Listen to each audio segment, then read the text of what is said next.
하나님께서 오늘 우리에게 주시는 말씀은 출애굽기 32장 1절에서 7절까지 말씀. 오늘 제목은 오직 하나님만 사랑하기 원합니다 라는 제목이에요. 먼저 우리 본문 보도록 하겠습니다. 출애굽기 32장 1절에서 7절까지 말씀입니다.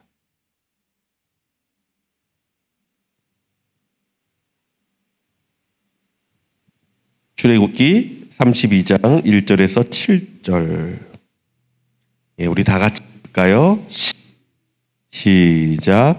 백성이 모세가 산에서 내려옴이 더딤을 보고 모여 백성이 아론에게 이르러 말하되 일어나라 우리를 위하여 우리를 인도할 신을 만들라. 이 모세 곧 우리를 애굽 땅에서 인도하여 낸 사람은 어찌 되었는지 알지 못함이니라. 아론이 그들에게 이르되 너희의 아내와 자녀의 귀에서 금 귀고리를 빼어 내게로 가져오랴. 모든 백성이 그 귀에서 금 고리를 빼어 아론에게로 가져가매 아론이 그들의 손에서 금 고리를 받아 부어서 조각 칼로 새겨 송아지 형상을 만드니 그들이 말하되 이스라엘아 이는 너희를 애굽 땅에서 인도하여 낸 너희의 신이로다 하는지라. 아론이 보고 그 앞에 제단을 쌓고 이에 아론이 공포하여 이르되 내일은 여호와의 절일이라 하니 이튿날에 그들이 일찍이 일어나 번제를 드리며 화목제를 드리고 백성이 앉아서 먹고 마시며 일어나서 뛰놀더라. 여호와께서 모세에게 이르시되 너는 내려가라. 내가 애굽 땅에서 인도하여 낸 내 백성이 부패하였도다. 자, 오늘 말씀을 보면은 이스라엘 백성이 아론에게 요구하는 것이 있었습니다. 그것이 뭐냐 하니까 우리를 인도할 신을 만들라 이런 말을 하죠. 일어나라 우리를 위하여 우리를 인도할 신을 만들라. 여러분 인간에게는 신이 필요합니다. 왜 그럴까요? 인간은 유한한 존재잖아요. 영적인 존재이기 때문에 그 이상을 꿈꾸게 돼 있어요. 오직 인간만 그렇죠. 동물들은 신을 찾지 않죠. 오직 인간만 영적 존재이기 때문에 영적인 것을 찾기 시작합니다. 신을 찾습니다. 인간에게는 신이 필요합니다. 그래서 여러분 인류 역사를 살펴보면 창세 이후로 어떤 민족, 어떤 인종이든 뭐 인디언이든 뭐 아프리카 토족인이든 어떤 사람이든 신을 섬겼음을 나타냅니다. 역사에 그렇잖아요. 그 흔적이 나왔잖아요. 다 신을 섬겼어요. 어떤 부족이든 어떤 민족이든. 단지 그들이 나약하고 무식했기 때문에 그랬을까요? 아닙니다. 여러분 현대인의 과학 문명은요 지식의 축적 가운데 놓여진 산물입니다. 예를 들면 이런 거예요. 다른 사람들이 지식을 이만큼 쌓은 뒤에 내가 그 위에 한 계단을 올려놨을 뿐이에요. 그게 현대 과학입니다. 지식의 축적 가운데 있어요. 사실 우리가 옛날 고대 사람들보다 똑똑하고 지혜롭다라는 생각은요 교만이에요. 잘못된 생각입니다. 그래서 여러분 옛날 현인들의 지혜 책들을 읽어보고 감추어진 고대 문명의 신비를 살펴보면 어떻습니까? 야 대단하다. 사실 우리는요 겸손하지 않을 수 없습니다. 그런데 이렇듯 21세기에 이르렀어도요 여전히 초자연적인 세계에 대한 욕구는요 이 시대 모든 문화의 곳곳에 끊임없이 일어나고 있습니다. 초자연적인 것을 사람들은요 꿈꾸며 생각하며 그것들을 바라보고 있다니까요. 여러분 드라마나 영화나 소설 같은 수많은 작품들 가운데서도 초자연적인 주제로 하고 있는 것이 얼마나 많습니까? 이 얘기가 뭐죠? 사람들이 거기에 관심이 있으니까. 그렇죠? 소설도 쓰고 영화도 만들고 드라마도 만들고. 특별히 상위 1%에 해당되는 사람이라 부르는 초엘리트 집단에서 주술과 미신이 성행한다는 이야기는요 공공연한 비밀입니다. 고위 정치인들이 선거하기 전에 점을 치러 다닌다는 이야기 여러분 다 들어보셨죠?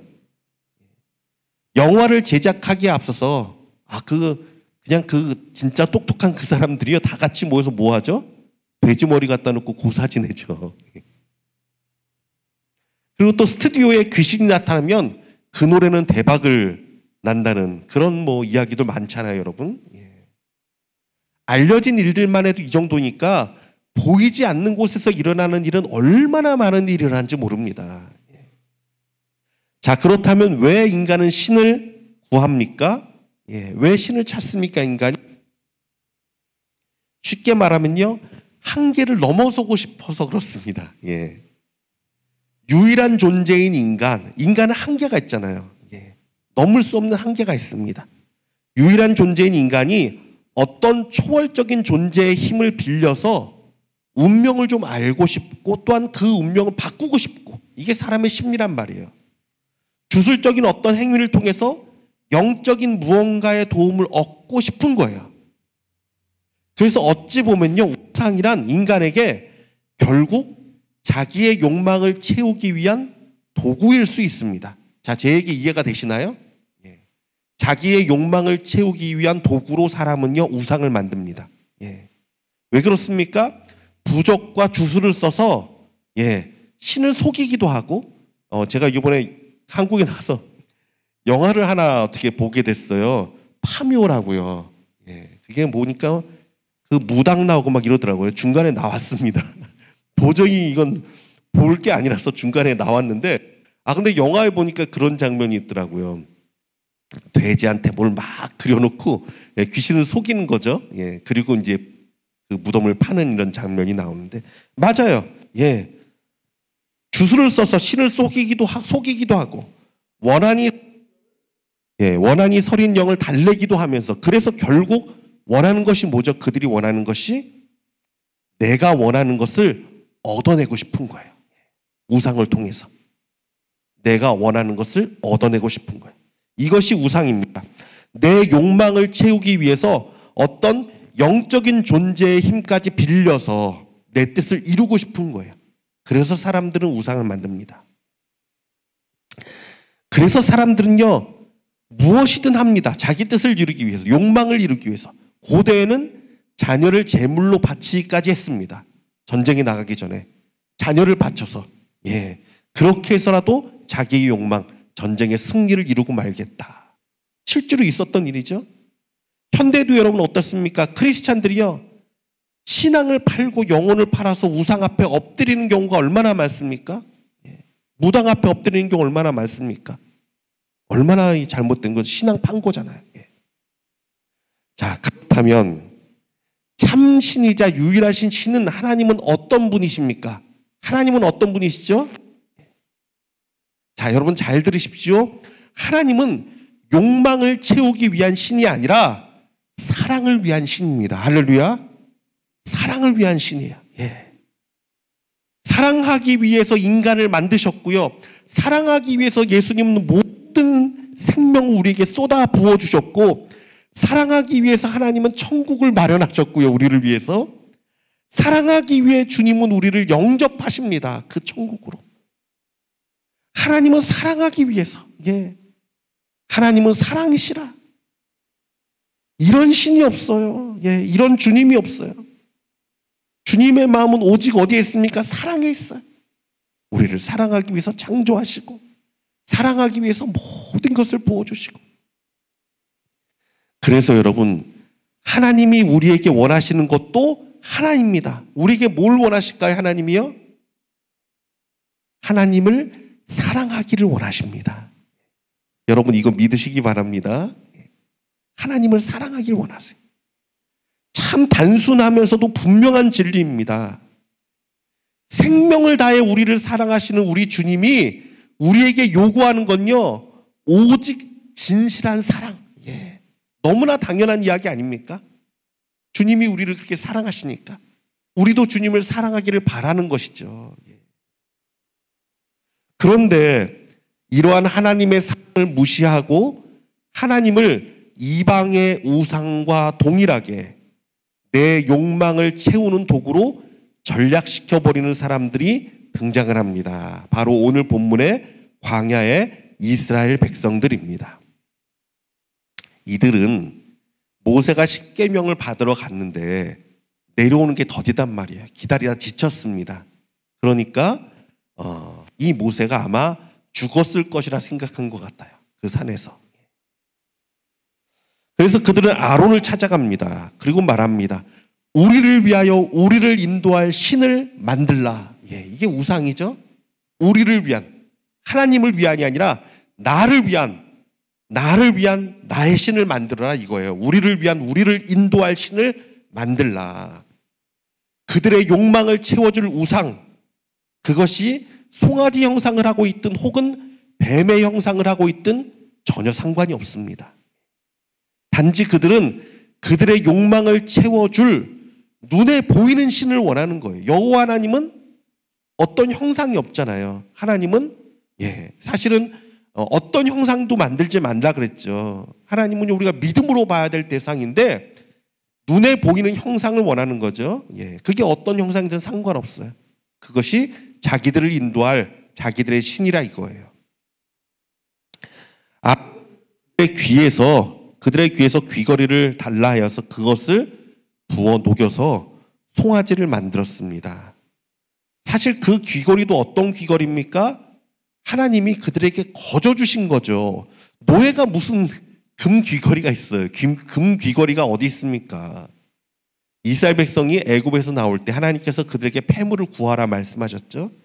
애굽 백성들이 하나님의 진도와 하나님의 그 두려운 일들을 보고 제발 빨리 나가달라고 자기의 은근 폐물을 다 줘서 보냈습니다. 그래서 사실 이스라엘 백성들은요, 노예로 일했던 그 수많은 것의 값어치를 다 받고 나왔어요. 성전을 지을 때도 보면 성막을 지을 때도 보면 금과 각종 아름다운 보석 같은 게 그렇게 많이 필요한데 백성들이 자원해서 드리는데 막 넘쳐납니다. 이게 다 어디서 난 거예요? 애굽 사람들이 다 줬단 말이에요. 하나님이 그들에게 거저 주셨어요. 그러니까 이것도 하나님이 그렇게 은혜로 주신 건데 그거로다가 송아지 우상을 만들어 버렸습니다. 그리고 더욱더 충격적인 것은 그들이 그 송아지 우상을 보면서 외친 말인데 그들이 이렇게 말합니다. 이스라엘아, 이는 너희를 애굽 땅에서 인도하여 낸 너희의 신이로다. 하나님이 이스라엘 백성을 애굽에서 건져내셨는데 이 송아지를 바라보면서 이 송아지가 너희를 인도한 신이다. 너희에게 이적을 베푼 신이다. 너희를 구원한 신이다라고 말하고 있어요. 그리고 아론은 여호와의 절기를 선포하고 여호와의 절기를 선포하고 그 앞에서 번제와 화목제를 드리며 먹고 뛰어났습니다. 자, 여러분, 우리 하나님의 마음이 얼마나 아팠을까요? 한번 상상을 해보세요. 이스라엘 백성은요 430년 동안 나라도 없이 노예로 살았던 가장 불쌍한 민족이었단 말이에요. 하나님이 그들을 건져내신 것은 그들이 가장 약하고 가장 불쌍했기 때문에 그들을 구원해서 가장 존귀한 나라로 만들기 위해서 그들을 건져내셨는데 그들은 하나님에 대한 사랑 대신 우상과 하나님을 맞바꿔버리고 자신을 인도할 신이라면 여호와이든 송아지든 뱀이든 상관없다는 식으로 그 앞에서 뛰놀고 있으니 얼마나 안타까운 일입니까? 그런데 이런 비슷한 일이 사무엘상 초기에도 있었습니다. 이스라엘 백성이 전쟁터에 나갔습니다. 블레셋과 싸웠습니다. 그런데 크게 패하고 말았습니다. 그러니까 이 사람들이 어떻게 합니까? 여호와의 법궤를 가져오자. 그래서 아론과 그래서 홈리와 비느하스가 여호와의 법궤를 메고 전쟁터에 나갑니다. 하나님께 묻지도 않았습니다. 하나님의 뜻을 구하지도 않았습니다. 단지 그들은 전쟁에서 이기고자 하는 욕망이 가득해서 거룩한 법궤를 메고 나온 것입니다. 거룩한 하나님의 법궤가 단지 그들의 뜻을 채우는, 그들의 욕망을 채우는 도구로 전락해 버렸습니다. 사랑하는 성도 여러분, 우리 하나님은요 이런 대우를 받으셔야 할 분이 아니십니다. 우상과 잡신들은 모를지라도 하나님은 우리의 마음을 감찰하시는 분이십니다. 어찌 하나님이 그들의 마음을 모르겠습니까? 하나님이 진노하는 것은 너무나 당연한 이치입니다. 사랑하는 성도 여러분, 우리가 하나님을 섬기는 방법은 뭐라고요? 오직 사랑입니다. 사랑. 오직 사랑이 마음을 다하고 목숨을 다하고 뜻을 다하여서 주 나의 하나님을 사랑하는 것입니다. 여러분, 주님을 이렇게 사랑하는 자가 되기를 원합니다. 내가 주님을 사랑하잖아요. 그러면 주님이 가장 먼저 아십니다. 다른 사람은 몰라도 주님은 아십니다. 여러분, 옥합을 깨트린 여인을 보십시오. 다른 사람들은 아무도 몰랐어요. 그 마음을. 왜 이렇게 허비했느냐? 바리새인들은 그랬습니다. 이 여자가 죄인인 것을 예수님은 정녕 모르는가? 근데 예수님만은 아셨습니다. 예수님이 이런 말씀을 하시죠. 그의 사랑함이 많은지라. 그의 사랑함이 많은지라. 그렇게 말씀하시고 이 여자를 가장 존귀하고 아름답게 하셨습니다. 그녀의 허물을 다 씻어주시고 죄를 다 사해주시고 복음이 전파되는 곳에 이 여자의 행한 일도 널리 알리도록 하라 라고 말씀하시면서 얼마나 귀하게 이 여자를 높이 들어주셨는지 모릅니다.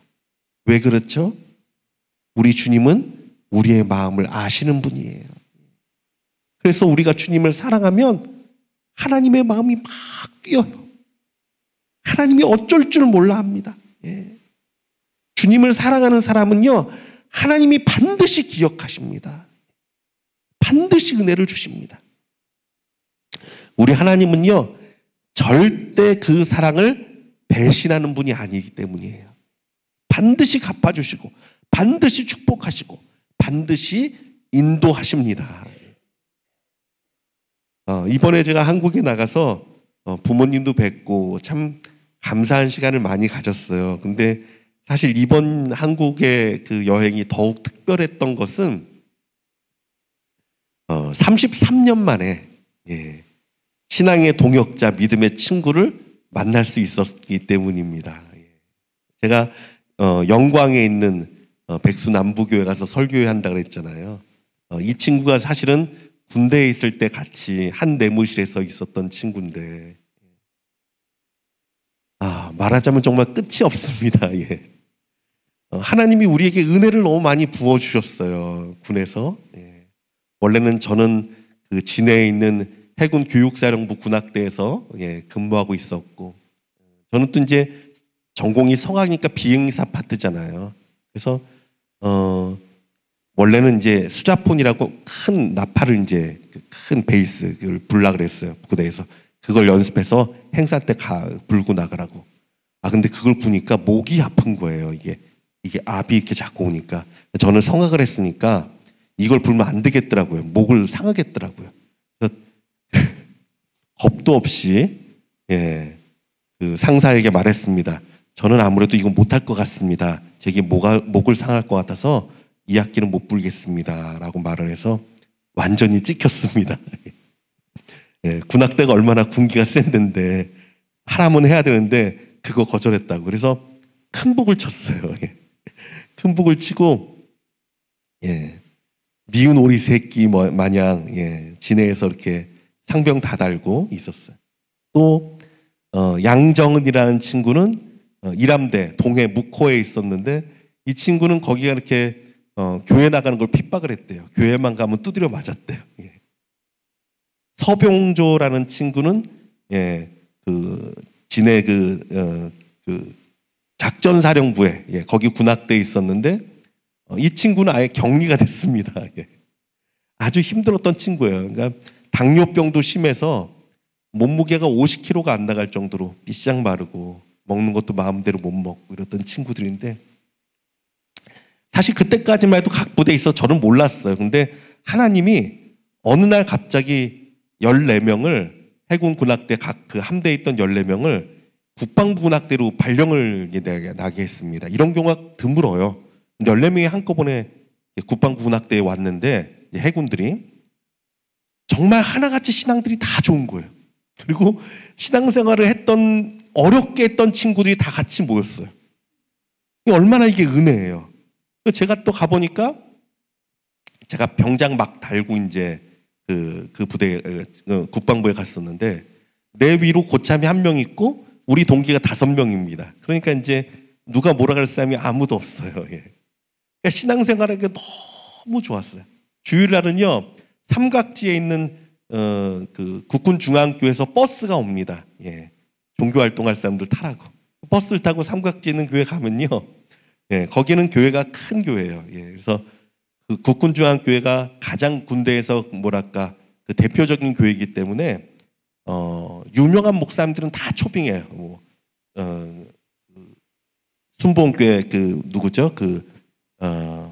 왜 이름도 생각 조용기 목사님도 오시고, 예, 뭐 부흥 강사님들 많이 오시고, 참 은혜로운 교회였어요. 거기서 특별히 중령, 국방부 중령은요, 그 다른 부대 별 하나둘도 예, 우습습니다. 그만큼 이게 그 끝발이 센 데가 이제 국방부인데, 국방부 중령 그 어떤 분이 우리 군악대를 이제 담당을 하셨어요, 교회에서. 이 사모님이 우리 내무실에 김치를 담궈 주십니다. 이런 은혜가 어디 있습니까? 내무실에 기타가 없다고 기타를 사주셨어요. 예. 그러니까 너무 은혜를 많이 받았어요. 그래서 우리가 얘기를 했습니다. 야, 우리가 하나님이 여기서 정말 은혜를 부어주시는데 우리가 가만히 있을 수는 없는 것 같고, 우리 한번 새벽 예배를 우리 한번 해볼까? 라고 얘기를 했어요. 그래서 우리 그 군에 있던 그 형제들이랑 아침에 좀 일찍 일어나서 합주실에 가면 이제 악기 연주하는 데니까 소리가 안 들리거든요. 우리들끼리 손잡고 가가지고 기도했습니다. 예, 말씀 한 장 읽고 같이 기도하고. 아, 이 기도회가 얼마나 뜨거웠는지 몰라요. 예. 하루는 제가 점심에 이제 오후가 되면 제가 우리 선교하는 데 있죠. 이상수 목사님은 또 그 현충관 내에 작은 교회가 있어요. 거기도 또 가서 예배드리고. 그래서 주일에요 2군데 교회를 섬겼어요. 예. 근데 하루는 점심에 기도하러 이제 갔습니다. 교회 가서 기도하다가 제가 방언을 받았어요. 예, 그 은혜를 많이 받았는데, 그러고 나서니 서병조라는 친구가 말씀드렸던 그 당뇨병이 심했던 친구가 셈이 났습니다. 자기도 방언 받고 싶다고, 받고 싶다고. 그러더니 금식을 하기 시작했습니다. 근데 여러분, 당뇨병 환자는요, 금식이 힘들어요. 금식하면 안 돼요. 예. 근데 얘가 죽으면 죽겠다 그러고 금식하기 시작했어요. 그 며칠 만에 얘도 방언을 받았어요. 예. 정말 하나님의 은혜 가운데 정말 뜨거웠던 신앙생활을 했던 친구들이에요. 그리고 제대를 하고서도 소식을 들었는데 한동안 계속 이제 새벽 예배 했다고 하더라고요. 예. 그리고서는 연락이 끊어졌다가 33년 만에 만났습니다. 예. 근데 양정은이라는 친구는 예, 영광에 있는 작은 교회에서 목회를 하는데 교회가 너무 아름다워요. 정말 교회가 살아있어요. 예. 한국에 어린이들이 없잖아요. 영광에서 교회를 하는데 목포에서 아이들을 데리고 온답니다. 예. 광주에서 아이들을 데리고 온다 그래요. 예. 그래서 예배를 드린다 그래요. 얼마나 뜨거운지 모릅니다. 예. 너무나 귀한. 또 내가 영광에 가서 설교를 한다고 얘기하니까 서병조라는 친구, 당뇨 걸렸다는 그 친구는요, 글쎄 얘기를 들어보니까 이 친구는 경주 출신인데 경주에서 큰 사업가가 돼 있어요. 예. 직원이 1200명까지. 예. 회장님이죠. 예. 얘기 듣고는 토요일날 저녁까지 이제 그 서류 사인한다고 하고서는 주일날 새벽에 6시에 거기서부터 경주부터 또 영광까지 또 버스가 없더라고요. 4시간을 또 달려온 거예요, 새벽에. 같이 찬양하겠다고. 예.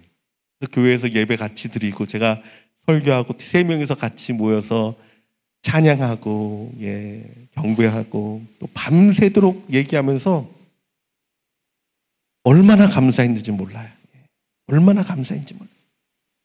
하나님 살아계시구나. 정말 하나님 살아계시구나. 우리가 20대 초에 아무것도 없을 때,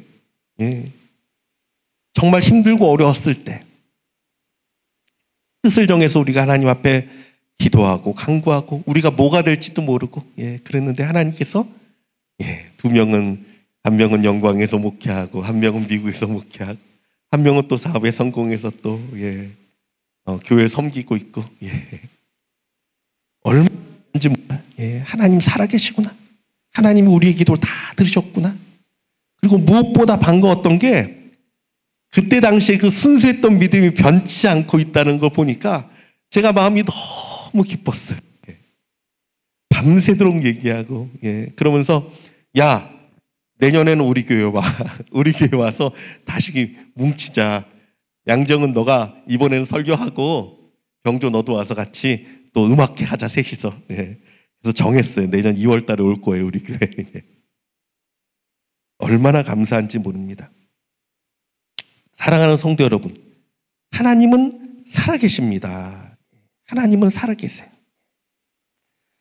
하나님은요, 그 당시 우리가 하나님 앞에 드렸던 기도들, 헌신했던 것들을 다 기억하고 있었어요.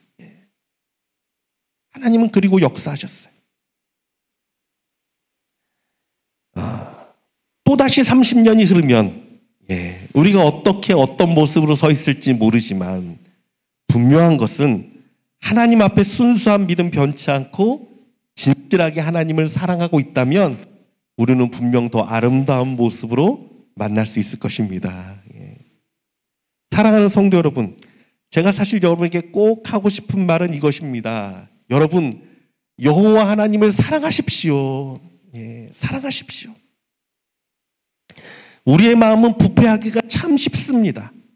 한때 하나님을 사랑하고 잘 섬겼다 해도 또 어느 때는 내 욕망과 내 생각을 따라 살기 쉽고 또한 형식적인 크리스찬의 모습으로 살 수도 있어요. 그렇잖아요, 여러분? 그러나 여러분, 저와 여러분은 하나님을 사랑하는 변치 않기를 원합니다. 변치 않아야 돼요. 어떤 축복과 어떤 성공도 우리 예수님을 향한 사랑과 바꿀 수 없습니다. 여러분, 절대 바꿀 수 없어요. 나는 쇠하여지고 나는 낮아지고 나는 비천한 곳에 처한다 할지라도 오직 우리 주님만은 찬양과 영광과 경배를 받으셔야만 합니다. 여러분, 여러분 이 마음 가져야 돼요. 세상 많은 사람들은 자기의 욕망을 채워줄 자기의 우상을 찾지만 여러분, 오직 우리는요, 나의 사랑을 받으시기에 합당한 나의 예수님을 섬깁니다. 여러분, 그 사랑 안에 모든 게 담겨 있어요. 그 안에 모든 은혜가 담겨 있고 모든 축복이 가득합니다. 예수님은 어떠신 분이십니까? 그 생명까지 우리를 위해 아끼지 않은 분이신데 여러분, 자기를 사랑하는 사람을 위해 무엇을 아까워하시겠습니까? 무엇을 주저하시겠습니까? 진짜 중요한 건요, 우리가 주님을 사랑하는가라는 마음이에요. 여러분 스스로에게 물으십시오. 나에게 정말 그 순수한 사랑이 아직도 있는가? 그 순수한 사랑의 열정이 아직도 내가 불타고 있는가? 여러분, 교회에 와서 작은 일 하나 할지라도 하나님을 사랑하는 마음에서 하십시오. 주보를 하나 나눠줘도, 아니 책상에 묻은 먼지를 하나 닦아내도 주님, 내가 주님을 사랑합니다.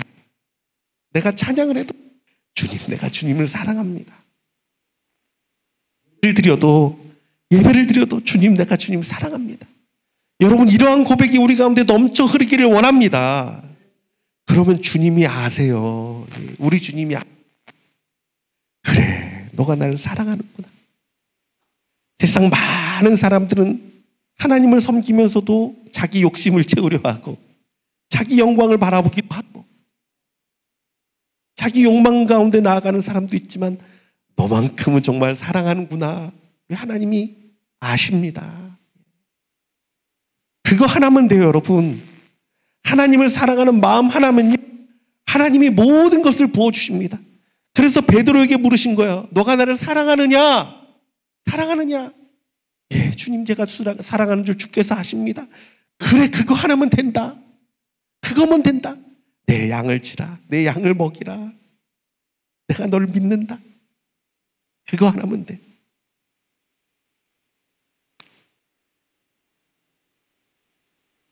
두려워하지 마십시오.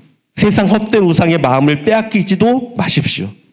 나의 사랑하는 주님, 나의 하나님만 바라보면 생명까지 내어주신 우리 주님은요, 날 위한 것이라면 그 어떤 일도 주저하지 않고 행하실 것입니다. 하나님은 진실한 마음을 살펴보십니다. 우리 마음 가운데 진실한 순수한 사랑이 아직도 남아있는가? 하나님을 사랑함으로 행하는가? 그래서 우리가 하나님을 섬기는 방법은 오직 사랑입니다. 그 사랑 우리 가운데 충만하기 원합니다. 오직 주님만이 우리의 영광이고 오직 주님만이 우리의 기쁨입니다. 그 어떤 것도 주님과 바꿀 수 없음을 고백합니다. 주님, 그렇습니다. 오직 주의 이름만 높여지기 원하고 주님만 영광 받기 원하고 나의 사랑, 나의 예수님만 정말 기쁨으로 아버지 하나님 영광 받으시기 원합니다. 우리가 그러한 온전한 삶, 주께 영광 올리고 기쁨이 되는 삶 살게 하여 주시고 날마다 우리의 사랑을 주 앞에 드리는 옥합을 깨뜨린 여인과 같은 그러한 순전한 자들 되게 하여 주시옵소서. 주님, 감사합니다. 주께서 우리의 모든 사랑을 베푸셨으니 우리도 주님을 사랑하겠습니다. 주님, 감사합니다. 지금은 우리 주 예수 그리스도의 은혜와 하나님의 극진하신 사랑과 성령님의 위로 감동 역사하신 충만하신 은혜가 지금도 우리 가운데 진실한 사랑으로 주를 바라보고 섬기는 자들을 찾으시고 은혜 주시고 성령으로 역사하시고 붙드시는 주님을 바라보며 나의 마음, 나의 사랑, 나의 진실된 믿음을 주 앞에 드리며 주님 사랑 고백하며 나아가는 여기 모인 모든 성도들과 우리 선교사님과 이 땅과 열방 가운데 지금부터 영원토록 항상 함께 계시기를 축원하옵나이다. 아멘.